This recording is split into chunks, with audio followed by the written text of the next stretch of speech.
My name's Eva Hale. I grew up in a house where everyone saluted my sister without raising a hand. If you looked at our family photo wall in Madison, North Carolina, you'd think I was the neighbor's kid who snuck into the frame. Every shelf had a medal with Madison's name on it. My name? Probably spelled wrong on a birth certificate in some drawer under expired coupons. My sister, Madison, was the golden one. She won track meets, debate tournaments, and ROTC awards. My parents didn't hang pictures of her, they built a shrine. By the time she was 15, my dad called her Lieutenant Madison like it was her legal name. He didn't just believe she'd join the army, spoke about it like she'd already won a war. Me? I was the quiet one. Not rebellious. Not dramatic. I followed the rules, aced tests, and helped around the house. But in a family that worshipped combat boots and chest-thumping speeches, being bright and calm made me invisible. My mom would say things like, "Eva's so responsible," which, in our house, was code for forgettable but helpful. I remember one moment like it was branded into my memory. I was 16. Madison had this big ROTC essay due in a national scholarship competition. She got stuck and asked me to look at it. I didn't just help, I rewrote the whole thing. I stayed up till 3 a.m., researched tactical theories, and cited sources she didn't know existed. The following week, she won. My dad called it the best damn piece of writing he'd ever read from a high schooler. Madison winked at me behind his back. She never corrected him. I didn't expect credit. Not really. But the silence stayed longer than I expected. And it started to echo. I didn't matter, and the proof wasn't in the yelling, it was in the absence of anything at all. I wasn't ignored because I failed. I was ignored because I didn't take up space the way they wanted. Here's where you might think I got angry and lashed out. I didn't. I just learned to keep things to myself, like I was looking into military programs alone. I downloaded the ASVAB prep manual under my bed. I memorized mission structures like other kids memorized band lyrics. I didn't tell Annie not because I was scared, but because I already knew the reaction. A smirk, maybe a pat on the head. That's cute, Eva. And yeah, you could say this is a revenge story, but not the kind where someone flips tables or screams in court. This kind of builds over the years. Quietly, patiently, like pressure under a steel lid. Suppose you've ever felt like the background character in your own family. Comment below. And hit subscribe. Trust me, this one's going somewhere. The night Madison got invited to tour West Point, my dad pulled out the nice whiskey. She had barely stepped through the door before he handed her the glass and said, "You were born for this." I watched from the stairs. No one noticed I was home. So, I stopped waiting for anyone to notice and started making decisions they'd never see coming. I enlisted without telling a soul. Not my parents. Not Madison. Not even my best friend, who I'm pretty sure still thought I was planning to major in psychology. I used the library computer at my community college to fill out every form, sweating over glitchy Wi-Fi and hoping no one walked by. The ASVAB came easy. The physical was tougher, but I passed. Then, one morning, a plain envelope appeared in my mailbox. My official acceptance. No one clapped, no one even knew. I sat in the dark of my bedroom that night, holding that letter like it might catch fire. The paper didn't feel heavy, but what it meant did. It meant I was stepping into a world no one expected me to touch, and I wasn't asking anyone's permission. At dinner the next night, Madison was going off about an upcoming field leadership course. My dad leaned in like it was gospel. "Combat instinct," he said, "can't be taught. You either have it or you don't." Then he looked at me and added, "You'd make a good intelligence clerk or something, Eva. You're organized." I didn't flinch. I just nodded like I hadn't already signed the damn papers. Like I wasn't shipping out in less than a month. They talked around me like I was furniture. And maybe I had been for a long time. Basic was brutal. Not because I couldn't handle it, but because no one thought I could. That was the fuel. Whenever someone raised an eyebrow at me or gave me that half smile of, "You sure you belong here?" I pushed harder. I ran until my legs screamed. Studied until the numbers blurred. Shot better than half my unit. One instructor started calling me quiet fire, and it stuck. Still, I didn't call home. What was I supposed to say? Hey Dad, turns out I'm not the office girl after all. I figured they'd hear eventually. Or they wouldn't. Either way, I was fine. When I graduated from 8 with honors in signals intelligence, I sent a photo to my mom's number. No caption. No expectation. She responded 3 days later with a thumbs up emoji. By the time I got my first assignment overseas supporting a joint tactical unit in Kuwait, I'd learned something important. People like my family don't see value in what they can't label as loud. If you're not kicking down doors or blowing something up, they call it admin. Never mind that my job stopped attacks before they happened. Never mind that the maps I built kept teams alive. During one mission, I spotted a relay node hidden in what looked like a roadside shack. On a hunch, I rerouted our recon drone 5 clicks off course. They found an IED factory inside. No explosion. No blood. No recognition. That wasn't the story anyone back home wanted to tell at barbecues. I Skyped once, months later. My dad answered, barely glancing at the screen. Heard from Madison lately? He asked. I told him no. He said, she's being considered for Ranger School. You should call her. She probably misses you. I wanted to laugh. I did. But I just stared at the screen, at the face of a man who had no idea what his daughter did for a living. And didn't care enough to ask. So I stopped trying. Let them think about what they want. Let Madison be the headline. I'd stick to the shadows. It's where I worked best anyway. I leaned into the silence because, in that quiet, I got sharper. While Madison was out posting group photos in tactical gear, I was reading satellite sweeps like other people read street signs. I could tell you which signals were chatter and which were covered. I didn't wear body armor, I wore a headset. My weapon wasn't an M4, it was a keyboard linked to encrypted systems most people in uniform didn't even know existed. My section worked out of a converted storage unit with humming servers and whiteboards full of red scribbles. I lived on instant coffee and adrenaline.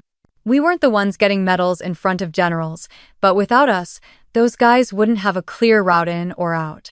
And still, whenever someone mentioned intel, it came with air quotes like it was something nerdy you tolerated but didn't respect. They stopped doing that after Bahrain. We were supporting a multinational convoy near the port. The reports we had were Kleno expected disruption. But something in the comm logs didn't add up. A frequency kept repeating in short bursts, just barely off pattern. It's not encrypted or formatted, it's wrong enough to feel off. I flagged it. My captain shrugged, could be junk data. I stayed late and ran the frequency through archived insurgent patterns from 2 years back. It matched a dormant relay used to mask roadside devices. No one believed me at first. Until I traced the source to a warehouse 10 clicks from the convoy's path. I asked for a drone reroute. They gave me 5 minutes. We caught 4 men loading barrels into a van rigged with scrap metal and homemade explosives.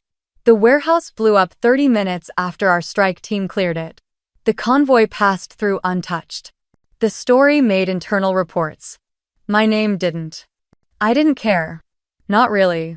What I cared about was knowing we stopped something. That lives got to keep living. But you try explaining that to people back home. When I called my mom after that, just to hear her voice, she talked about Madison's new Instagram photo with her unit sisters. Said Madison looked powerful in a way that made her proud. I told her I'd helped prevent a convoy from getting blown apart. She paused. Then asked, do you ever get to work with your sister? I kept it short after that. The work only got harder. Longer hours. Less sleep. More weight in my gut every time I clicked into another live feed. A kind of fatigue comes from being needed but never seen. And that was becoming my specialty. One night, I got an encrypted ping. Recon unit caught static anomalies near a forward patrol route. They were nervous but unsure.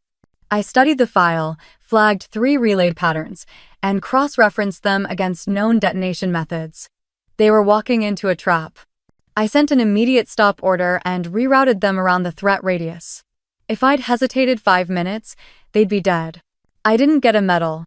I got a thank you message from a lieutenant whose boots I'd never seen. It was 2 lines. I printed it anyway, taped it inside my locker. Quiet victory. I kept doing the job. Saved who I could. predicted more than I missed. Every time I opened my inbox, I found nothing from my family.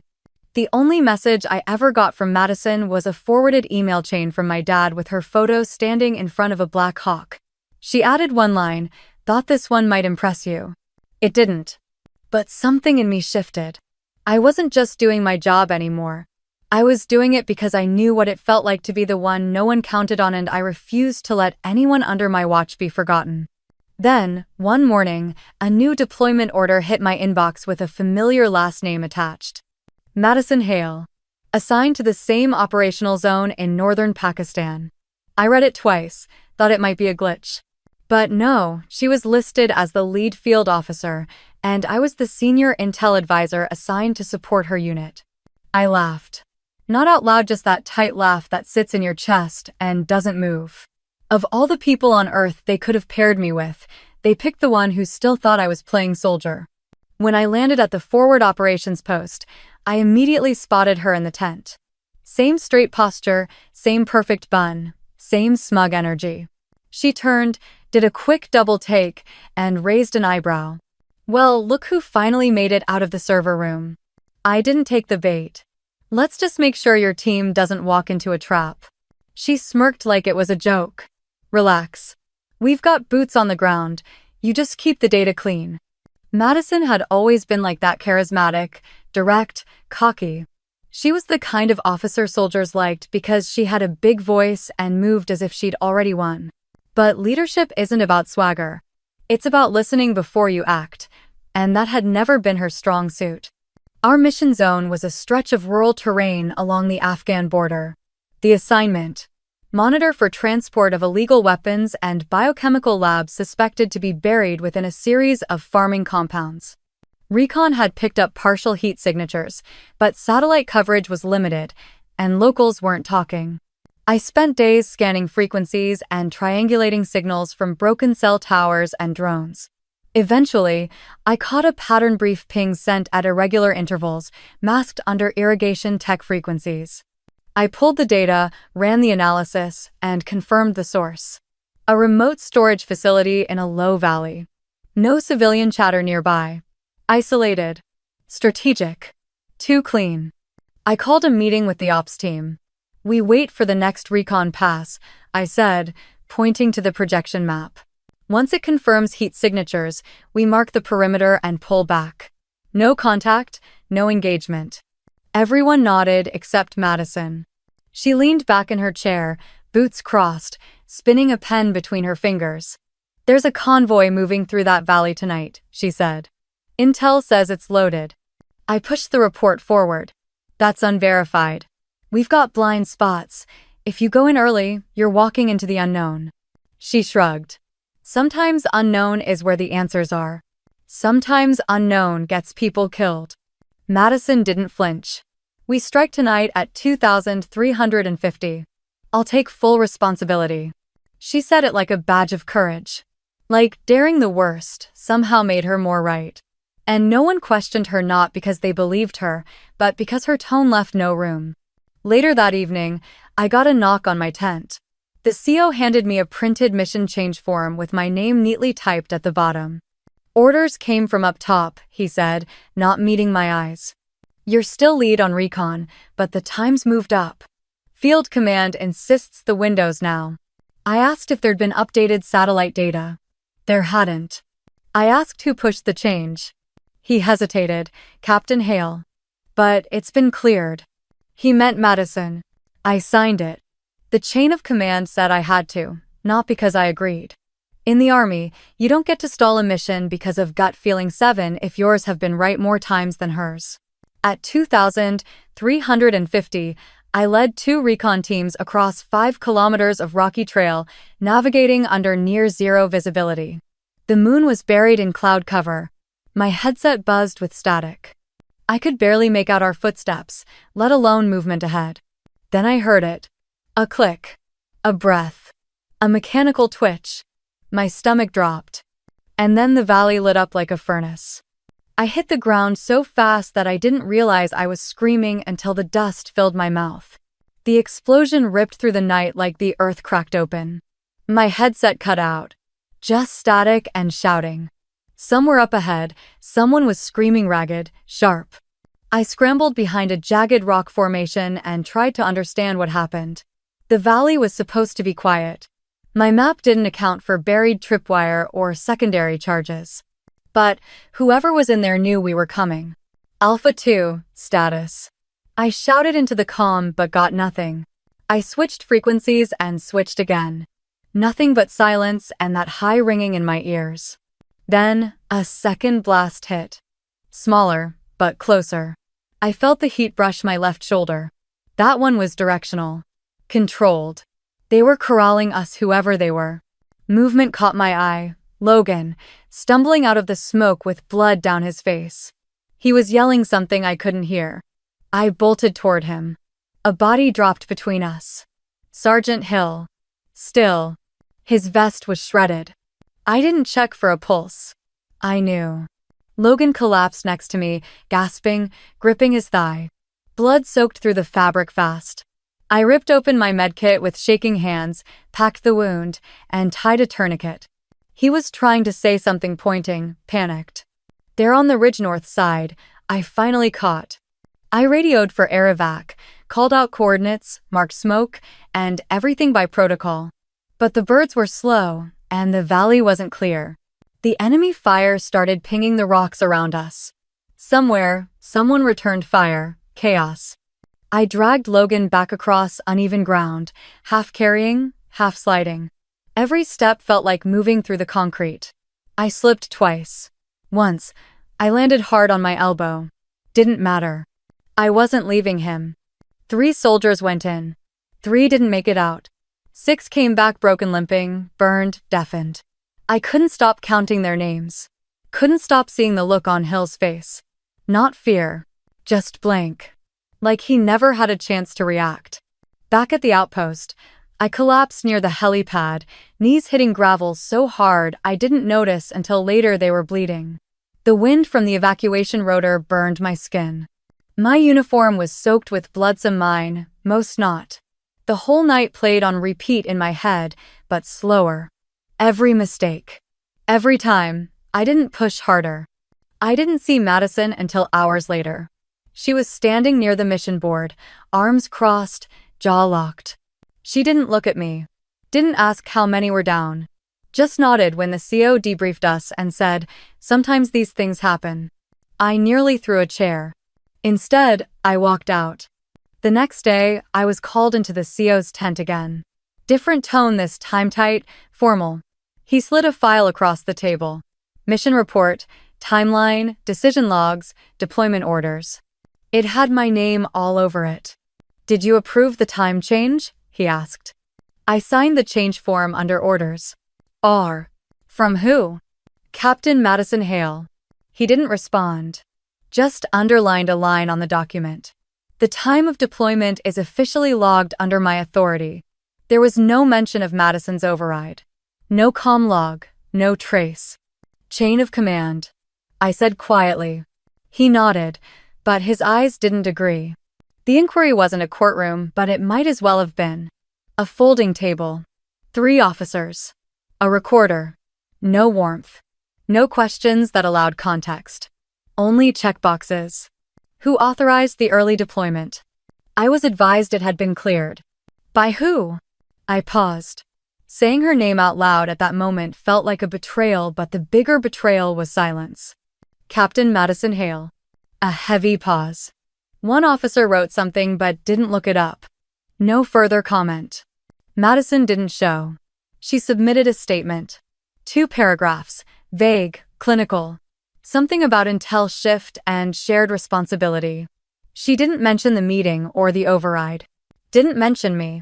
A week later, I got the report. Failure to adhere to mission protocol, resulting in preventable casualties. Recommendation. Immediate suspension pending further review. My rank was paused. My access was revoked. My clearance was flagged. But that wasn't the worst part. I called home. Not for comfort, just for something. My dad answered. His voice didn't crack, didn't rise, just flat, cold. "You made the call, Eva. People died. That's not on Madison. Oh. He hung up before I could say a word. I didn't call back. I packed my gear silently, one item at a time, like I was erasing myself from the inside out. No ceremony, no explanation.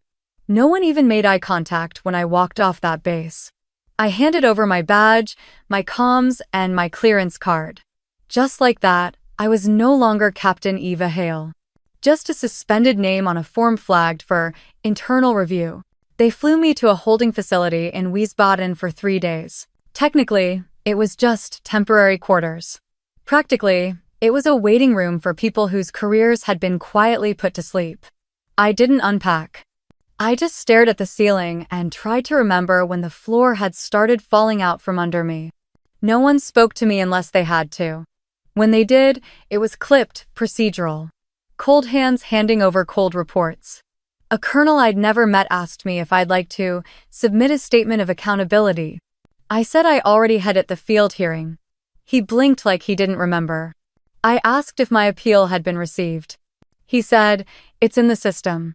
Translation: it's been buried. Back home, I was supposed to be on a mental health decompression period. That's what the Army calls it when they don't want to say suspended without trial. I flew back to North Carolina with a duffel bag, a half-dead phone, and a file that said "Do not access" on the corner. When I walked in the front door, my mom was folding laundry. She didn't even look up. My dad sat at the kitchen table reading the local paper. When he saw me, he didn't stand, just nodded toward the hallway.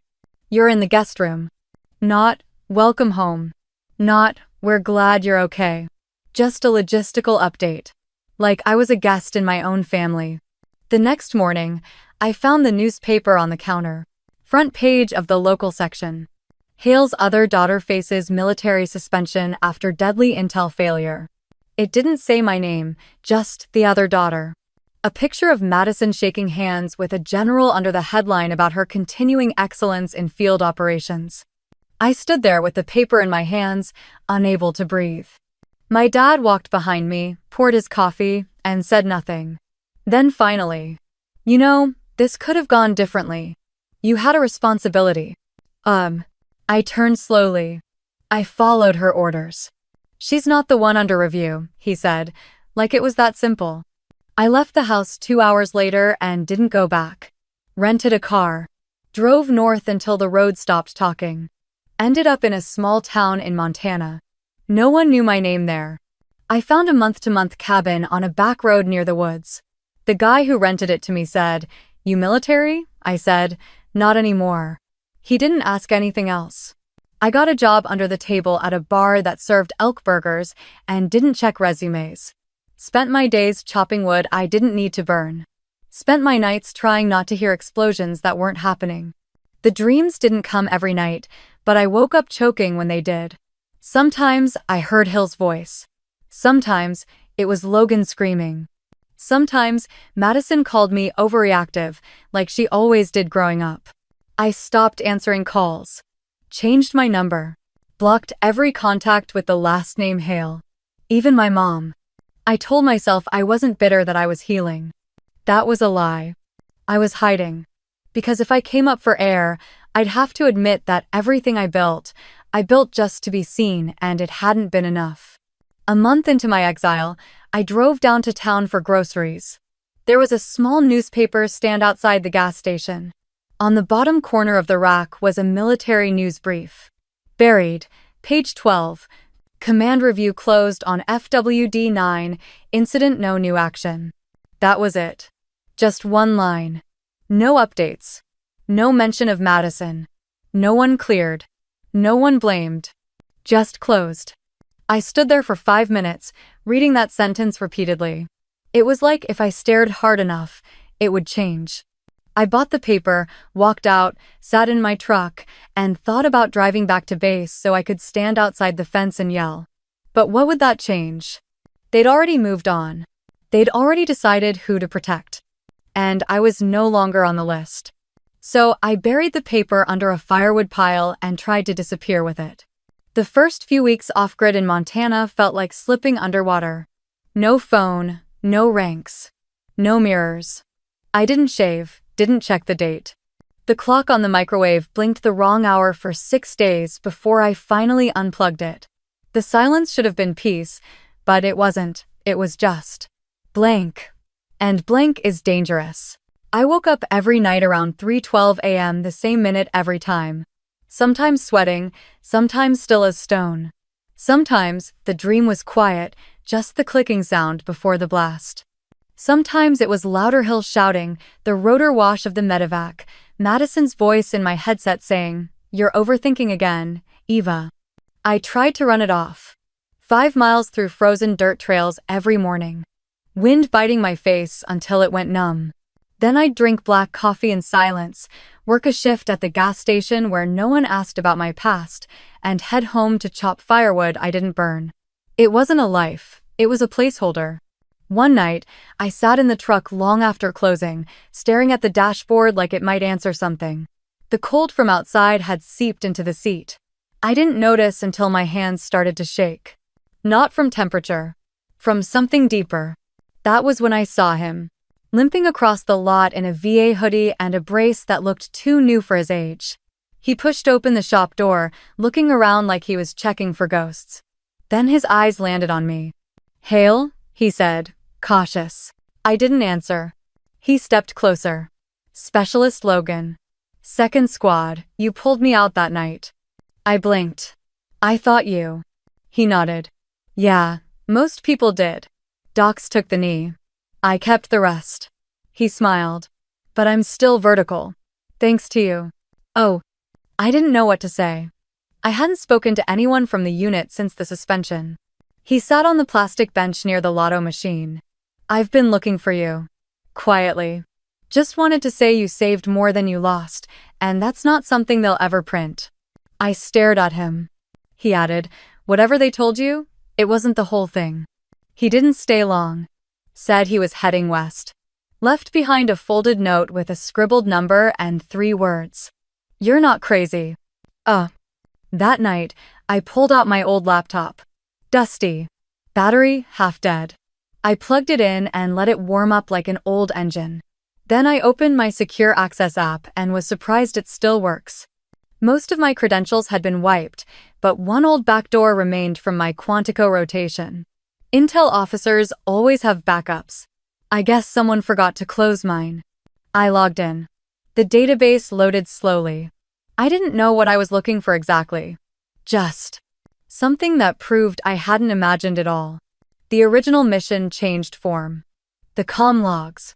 Anything that showed Madison had given the verbal order because I knew she had. I just didn't have it in writing. The Army doesn't make it easy. And I don't blame them. Their systems are built to protect operational integrity, not rogue officers looking to clear their name. But I wasn't looking for revenge. Not yet. I just wanted clarity. 2 hours in, I found nothing. Just routine mission chatter and redacted logistics. Then, I opened an archived logistics exchange server place usually used by support staff and transport dispatch. And there it was. Buried between 2 supply memos. A short internal message from CPTM Hale to Lieutenant Ops Officer. No formal header, no subject line. "We can't wait for her recon pass. Trust me. I'll take the heat if it goes south." No timestamp. Just a code string and a server hash. But it was there. Her words. Not mine. I copied it. Saved it. Then I stared at it for almost 20 minutes. My pulse didn't spike. My jaw didn't clench. I just sat there, absolutely still. It didn't make me feel better. It made me feel dangerous. I didn't sleep that night, just watched the mountains and started planning things out loud. I wasn't trying to burn anything down. I just wanted the truth to live somewhere other than in my head. Somewhere it couldn't be ignored or rewritten.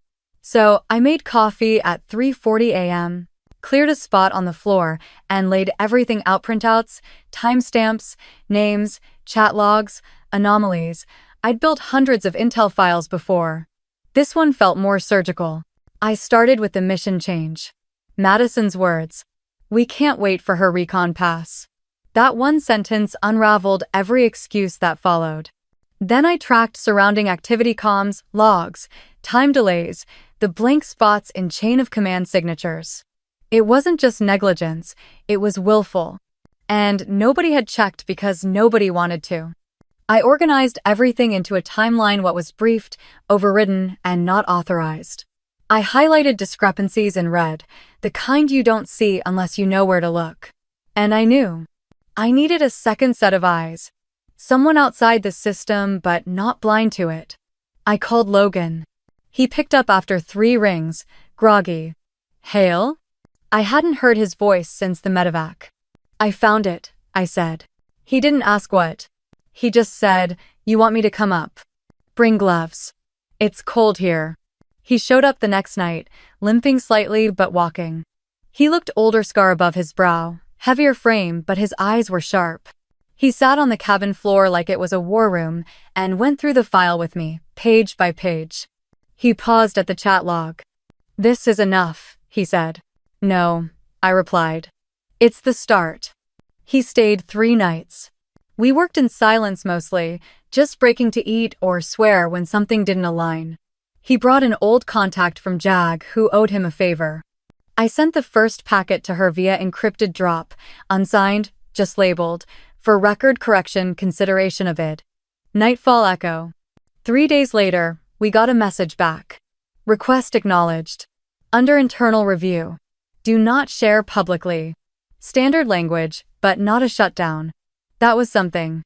I wasn't out for headlines. I didn't want some viral tweet or congressional grandstanding. I wanted someone in a windowless office to sit with the facts and not be able to look away. We filed a second report with a supporting memo detailing 3 alternate decisions Madison could have made based on standard protocol. Each decision had a probable outcome. The numbers weren't abstract, they were names. Shaw, Hill, Baker. Every life had a timestamp. Every injury had a source. Once the submission was logged, I backed everything up 3 times, one to a cloud archive under a dummy login, one on a flash drive taped under the sink, and one on paper buried in a shipping box marked donated coats. I wasn't paranoid, I was thorough. Logan asked me what I wanted out of it. Her name doesn't have to be ruined, I said. But mine's not going to stay buried next to hers. You think they'll actually review it? I think if they don't, I'll keep pushing until they have to. He grinned. That's the captain I remember. I didn't smile back. Later, we sat on the porch, watching the wind pull snow across the yard in lazy waves. He turned to me, saying, "They treated you like a problem because you didn't flinch. They needed someone to flinch." I nodded. "I flinched," he added. "And you still dragged me out." "Doesn't mean I forgot," I said quietly. The next morning, he left. I watched his truck disappear down the mountain and felt something shift, not relief, not resolution, just gravity returning to the center. I went back inside and opened my inbox. One unread message. Subject line. Recommendation. Further investigation approved. I didn't cry. I didn't cheer. I just stared at the screen, then shut the laptop. I needed air. The world hadn't changed. My name hadn't been cleared. But now, someone was listening. I didn't celebrate. I printed the report again, stapled every page, and walked it straight to the post office with my name on the return label this time. It felt risky, sure.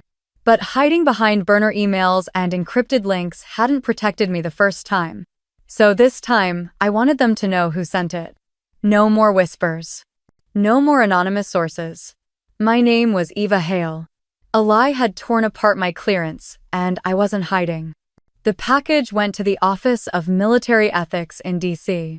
It was addressed directly to Lieutenant Colonel Harriet Cross, the internal affairs officer known for reopening cold investigations when others wouldn't. I'd never met her, but I'd studied her decisions during my time at Fort Meade. She didn't blink at the chain of command. She blinked at the data. That's what I was counting on. The postmaster glanced at the envelope, thick, taped tight, official, and raised an eyebrow. Government? Personal, I said. He weighed it, stamped it, and slid it into a bin like it was nothing more than a birthday card. That night, I didn't sleep. Not out of fear, but because the stillness had weight now. It felt like something had shifted, and I couldn't afford to miss it. I watched headlights pass on the road below, counted trucks, and imagined how far the packet had traveled by now. I wondered who opened it first if they read every page. If they looked away. A week passed. No news. I bussied myself. Repainted the cabin walls even though they didn't need it. Cleaned the stove until it gleamed. Organized the screws in the utility drawer by head type and length. Every night, I opened my inbox like I was defusing a bomb. Nothing. Then, 12 days later, a new email slipped in. No subject line. Just a sender tag. OM. Internal Review 1. I clicked before I could think. One sentence. Formal review has been initiated. Interviews pending. New emotion, new acknowledgement, new apology. Just forward motion. And that was more than I'd gotten in a year. By the end of that week, I was contacted by a field investigator from Ohm named Keen. He spoke with a voice that didn't belong to a man who enjoyed his job, but he did it well. No small talk, no soft landings. Captain Hale, we're reopening Operation Nightfall Echo. I've been assigned your file. I kept my voice even. Good. Someone's already tried to suppress the internal memo you included. That's part of the problem. Not news. But hearing it out loud changed something. He continued. Captain Madison Hale has submitted a revised statement. She claims the early engagement time was mutually understood based on field conditions. Mutually understood? I said flatly. That's not what your logs say. And not what your signature timestamps reflect either. I didn't reply. I didn't need to. He already knew. Keen said, we'll need your original deployment gear for analysis. Helmet cam, if you kept it. I did. And any backup drives? 2, I said. One's already in your office mailbox. He paused. You're thorough. I was trained that way. By the 3rd week, I received official notice. My name had been removed from the pending disciplinary action list. It's not cleared, just removed from the pile. 2 days after that, I got a call from Logan. They interviewed me, he said. And? I told them the truth. Every word of it. Did they ask about her? Hay hesitated. Yeah. And they didn't like what they heard. I nodded even though he couldn't see me. Logan continued. They're building something, Eva. Quiet but real. That same afternoon, a second message arrived. This one was addressed to my old base account. Someone must have reactivated it. Subject, Field Status Reconsideration Input Request. It wasn't reinstatement. But it wasn't silence. For the first time since that night in the valley, I felt like my voice didn't vanish into static. It had left an impact. The kind that left paper trails. And trails meant others could follow. I walked that evening just down the edge of the frozen river. The wind cut hard, but my coat held. I thought about Sergeant Hill, thought about the sound of Logan screaming. Thought about the moment I signed the mission change form and what it cost me. And then I said something out loud, just once, just for myself. She knew. She knew, and she let it happen. The wind didn't answer. But it didn't blow the words away either. I walked back from the river with snow crunching under my boots, and by the time I reached the door, I knew exactly what I'd say if they called me back. 3 days later, the call came. Not an email, not a memo, a voice. Calm. Measured. This is Colonel Rayner with Office of Personnel Recovery. Captain Hale, are you available? Yes, I said. No hesitation. I'd like to begin by stating we've concluded the ethics review on Operation Nightfall Echo. Your clearance has been reinstated with full honors. Record amended. Silence. Not because I was shocked. I'd prepared for every word of that sentence. I just didn't know what to feel when it finally came. There's no ceremony for being unerased. You will be contacted within 72 hours with reassignment options, he continued. We are aware of your prior record in tactical intelligence and instruction. A transfer to officer development is being considered. Copy that. And Hale. Yes? Good work holding the line. Click. I stared at the phone. Not because I didn't believe it, but because it felt surgical. Precise. I'd been carrying like a sniper shot to the years of doubt. I didn't tell anyone. Not right away. I went for a run instead. Same dirt trail, same wind in my face. But the ground didn't feel like punishment anymore. It felt solid. The offer came 2 days later. Fort Leon, North Dakota. Advanced Officer Training. Intel Division. I wouldn't be in combat, I'd be shaping those who would. I accepted in under 2 minutes. When I arrived on base, my uniform was waiting. Fresh pressed. No notes. General stars are not yet pinned, just the captain bars, which are polished and ready. The admin officer assigned to process me had a crooked smile and shook my hand like he'd known me 20 years. "We've heard about you," he said. Quiet fire. I didn't respond. That nickname had followed me before, but it was different now. Back then, it felt like a way to write me off without saying I was too quiet to lead. Now, it felt earned.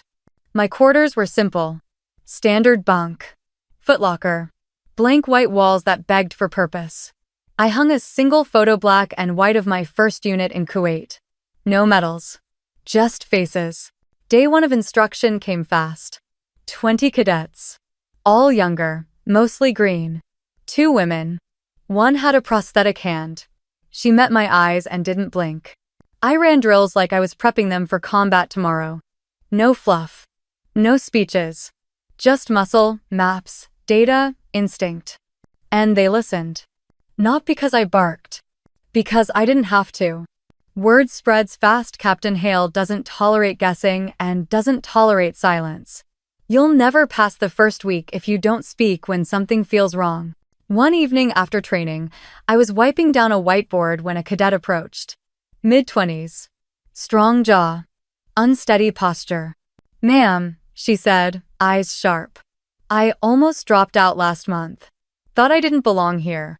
Then someone forwarded me your case file. Said you took a hit for a call you didn't make." I looked at her. Didn't interrupt. "You made me realize this isn't about being perfect. It's about holding ground." I nodded once. She stepped back. "Thanks for not disappearing." I didn't answer. Not because I didn't want to, but because it caught in my throat. That was the first time someone thanked me without explaining why I hadn't deserved what happened. A week later, an envelope arrived. Heavy. Thick paper, gold trim. "You are cordially invited to the formal rank ceremony for Captain Madison Hale. Fort Dover Hall. Dress uniform required." I stared at the return address. It wasn't from Madison. It was from the department. I turned it over. Backside read, "All family encouraged to attend." Family. The word hit harder than the rank. I put the envelope on the desk and stared at it for a full minute. I wasn't angry. Not anymore. But I wasn't indifferent either. It wasn't an olive branch. It wasn't even an apology. It was an invitation to stand in the same room as the woman who'd almost buried me in silence and pretend it never happened. I ran a finger along the edge of the envelope. Then, I placed it carefully in my drawer beside the reinstatement letter and the first field commendation I had ever received. And I started ironing my uniform. I pressed every crease like I was sharpening a weapon I had no intention of drawing. The morning of the ceremony, I arrived earlier than I needed to, part habit, part instinct. Fort Dover looked precisely like a place built to make people feel small. Granite columns, flagpoles slicing the sky, everything polished to gleam but cold as concrete. I stood at the check-in desk and gave my name. Captain Eva Hale. A 1. The young enlisted guy with the clipboard scanned his list, frowned. "I'm sorry, ma'am. You're not on the guest list." I raised an eyebrow. "I received an invitation. Official, department seal." "I don't doubt that," he said, professional but nervous. "But if you're not on here, I'm not authorized to let you through security." He stepped aside slightly as if he wasn't entirely comfortable blocking me but still doing his job. Behind him, through the tall glass doors, I could see movement. Officers in dress blues. A line forms near the stage. Applause somewhere deep inside the hall. And there, standing near the front, was Madison.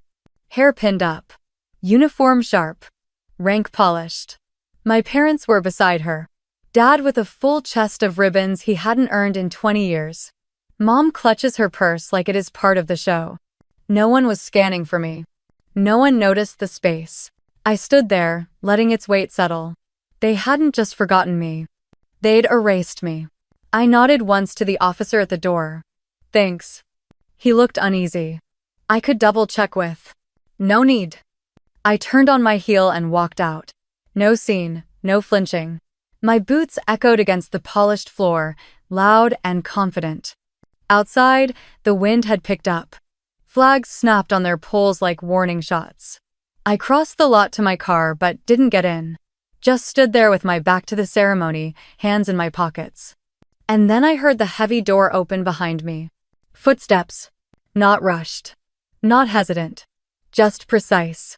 I turned halfway as a man in 4-star regalia walked out, head held high, coat decorated with rows of authority.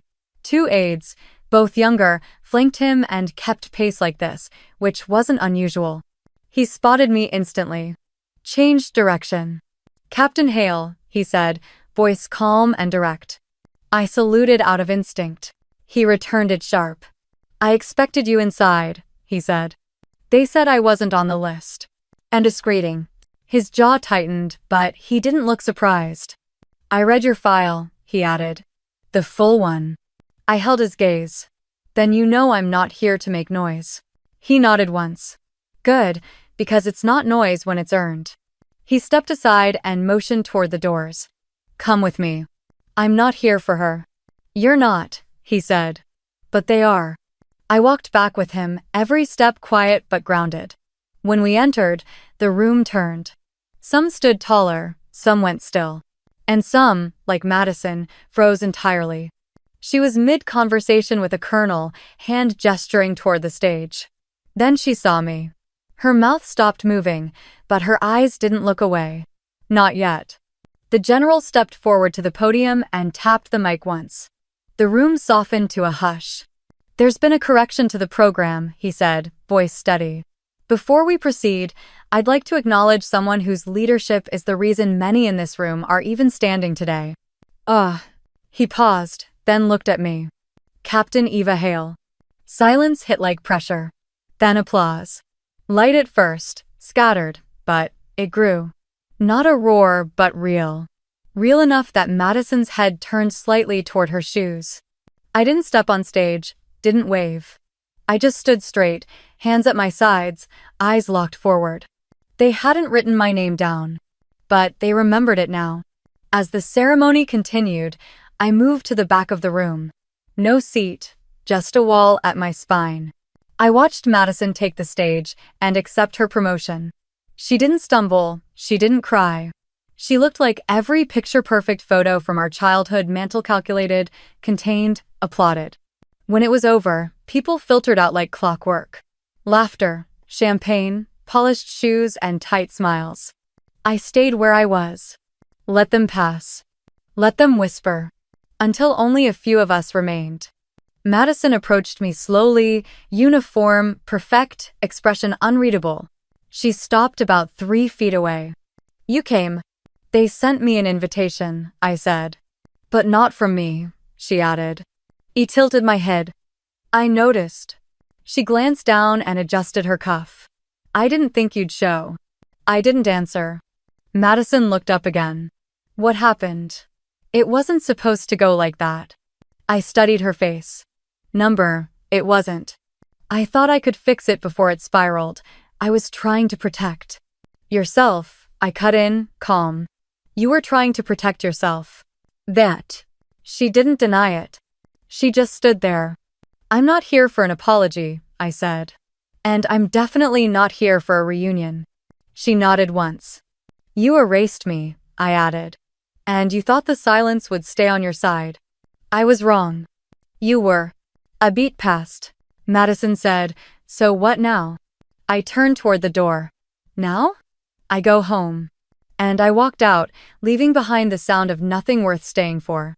I didn't look back, not because it hurt, but because I'd already seen everything I needed to. Outside, the air hit differently. Cleaner. Sharper. Like it had waited to exhale until I was out of that room. I crossed the parking lot slowly, letting each step feel like mine again. Not rushed. Not stolen. Just mine. And then I heard it. Boots behind me. Fast. Hesitant. Ava, wait. I stopped but didn't turn. Madison's voice again. Just. Wait a second. I turned halfway. Why? She stood about 10 feet away, arms folded like she wasn't sure what to do with her hands anymore. The same uniform, but it didn't carry her the same way now. Her posture was tight, controlled but off.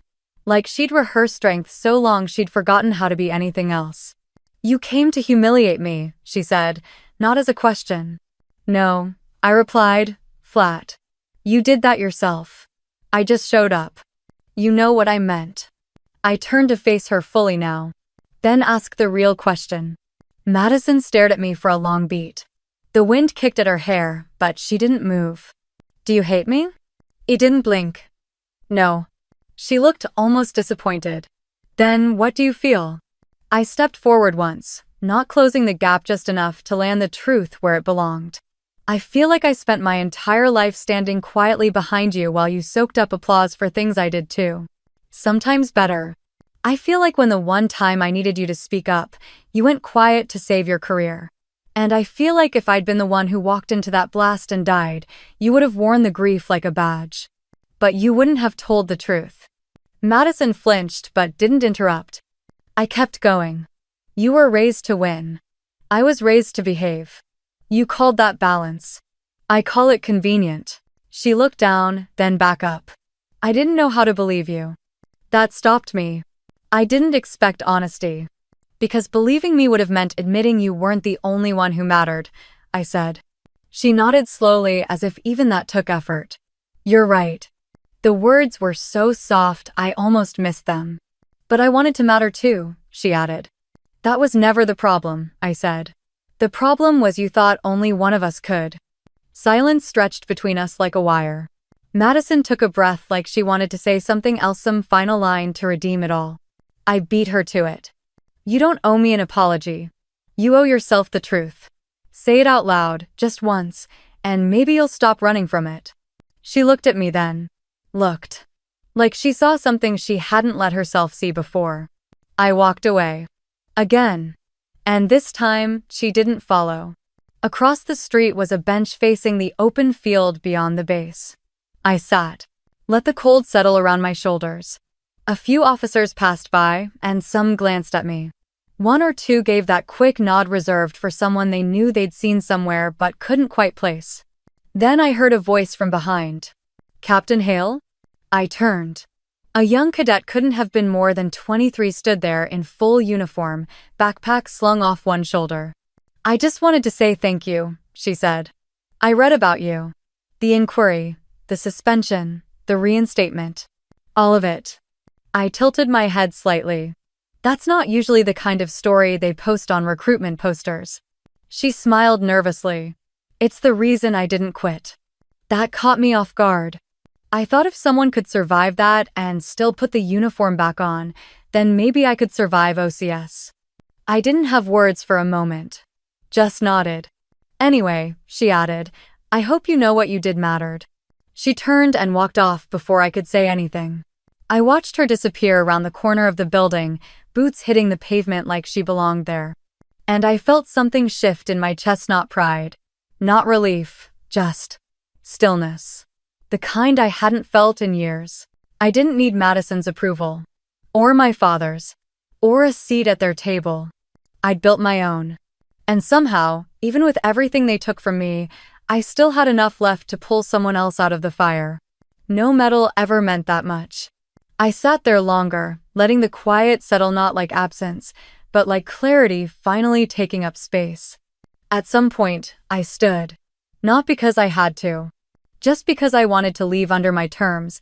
I passed through the outer gates of Fort Dover like someone finishing a shift they didn't ask for but showed up to anyway. A black sedan waited near the edge of the lot. Not government-plated, but clean. It's too polished for civilians. Inside, my father sat in the back. I stopped a few feet away. He rolled the window down. You have a minute? He asked. I didn't answer. I just opened the door and got in. The driver pulled off like this was scheduled. Like there was some kind of protocol for this when it was just unfinished business wrapped in formality. We didn't speak for the first few miles. The road out of the base twisted along an old fencing and cleared forest. Every inch of it is familiar. Finally, he said, "You looked sharp in there." I looked out the window. "Doesn't matter how I look." "You're right," he said after a pause. "It matters how you stood." I glanced at him. He was older now, less edge. More weight in the shoulders, but still sitting like a man who wasn't used to being questioned. "You always thought I was soft," I said. "No," he replied. "I thought you were silent." "That's not the same." I nodded. "But you treated it like it was." He didn't argue. "I was wrong," he said. "About a lot of things. Mostly about what strength looks like." I folded my arms. "You only say that now because it's official. I've got my clearance back. My name's clean." "That's not why I say it," he said. "But I get why you'd think that." He took a breath as if the following words were heavier. "I let Madison run the show because she made noise. You made impact, but you never demanded attention. That scared me more than I admitted. You didn't ask to be seen, so I didn't look." I turned my head toward him. "And now you want forgiveness?" "No," he said. "I'm not asking for that." "Good," I said. "Because I'm not giving it." We rode in silence again. Not bitter. Just real. After a while, I asked, "Why no?" "Because I heard how you spoke in there," he said. "And it reminded me of everything I ignored." He reached into the inside pocket of his coat and pulled out a folded paper, yellowed at the edges. I knew what it was before he even handed it over. My West Point application. Unmailed. Unopened. I took it. Unfolded it with slow hands. My signature is still neat. Essay printed in bold font. A little childish, a little too formal. But mine. "I kept it," he said. "You buried it." He nodded. "Yeah." I ran a finger along the fold. I thought this was the end of the road for me back then. Like the whole world closed a door and swallowed the key. And now? I folded the paper again. Now I know I never needed a key. We pulled into a rest stop. He gestured to the diner inside. "Can I buy you a cup of coffee?" he asked. "No," I said, opening the door. "But you can sit while I drink mine." Inside, we sat across from each other at a corner booth. He didn't talk much, just stirred his coffee like he was waiting for something he wouldn't get. I didn't fill the silence. I wasn't interested in fixing what never had a blueprint. But when I finished my mug, I slid it aside and met his eyes. "You taught me that loyalty defines family," I said. "But you broke that rule before I ever did." He didn't flinch. He nodded. And that was enough. Not forgiveness. Not healing. Just acknowledgement. I stood up. "I'm not angry anymore," I said. He looked up. "I'm just done shrinking to fit people who won't stretch to meet me." I walked out before he could respond. The door chimed behind me. The cold wind hit my face again. This time, it felt clean. Not because I'd won. Because I wasn't fighting for space anymore. I was taking it. I didn't go home, I drove past it, past everything that used to mean something, until the only thing left on the road was mine. The drive took hours. I didn't play music. Didn't take calls. Just asphalt and wind and the occasional road sign I didn't bother to read. The silence wasn't empty, it was earned. And I wasn't running. I was moving. I stopped at a lookout point somewhere in northern Wyoming. The sun was cutting through the clouds in streaks, not soft, not dramatic, just present. It looked like it had shown up without an invitation. I leaned on the car's hood and let the cold air sting my face. Nobody knew I was here. And that was the point. I thought about everything that had brought me to this place. Not the events, those were loud and easy. It was the in-between that stayed with me. The months no one talks about. The mornings that came with no orders. The nights where I wrote reports for a command that didn't want my name on them. The days when the only salute I got was from my reflection in a gas station mirror. You learn something in those moments. You learn that justice, when it shows up, isn't shiny. It's not a medal or a parade. It's quiet. It's the moment you stop explaining yourself to people who never listened in the first place. I thought I needed them to say my name. It turns out that I just needed to remember it for myself. A week later, I was back at Fort Elms. The base had shifted since the promotion, but not because of me. I was still just another officer in boots and a uniform. But something in the way people looked at me had changed. Not awe, not fear, just recognition. They didn't salute the story. They saluted the survivor. The cadets in my unit had started calling me Captain Hale again, but with a weight behind it, like the title finally fits the woman. During a leadership simulation, I watched a young lieutenant candidate freeze up one afternoon.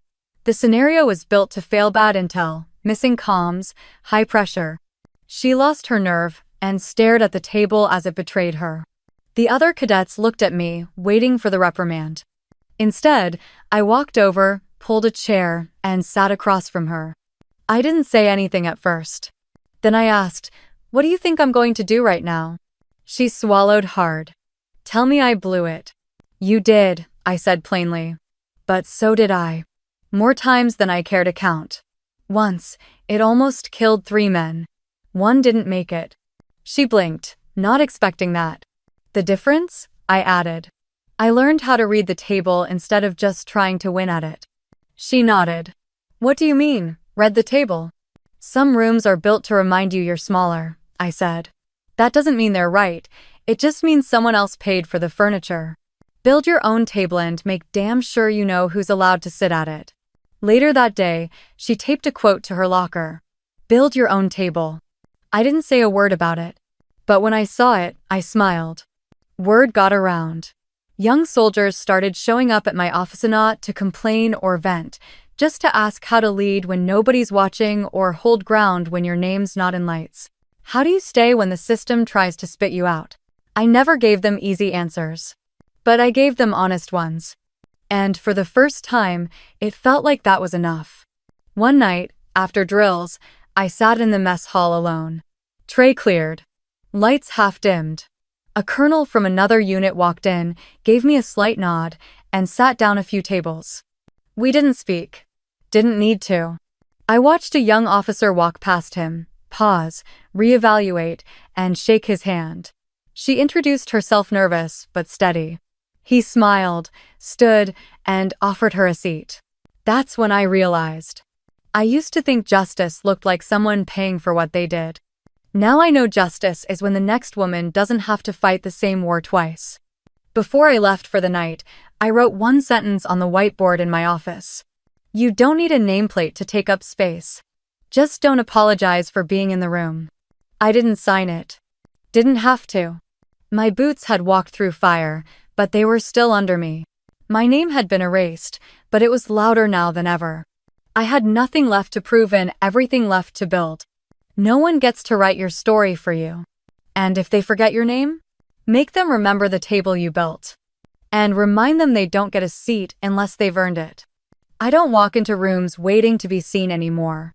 I walk in knowing I belong whether they clap or not. They once told me I was too quiet to lead, too careful to command, too invisible to matter.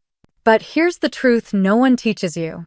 You don't need their spotlight to stand tall, you just need to stop shrinking. And if the room still won't make space for you, build your table. Sit at the head, speak with clarity, and never ever apologize for taking up space you earned.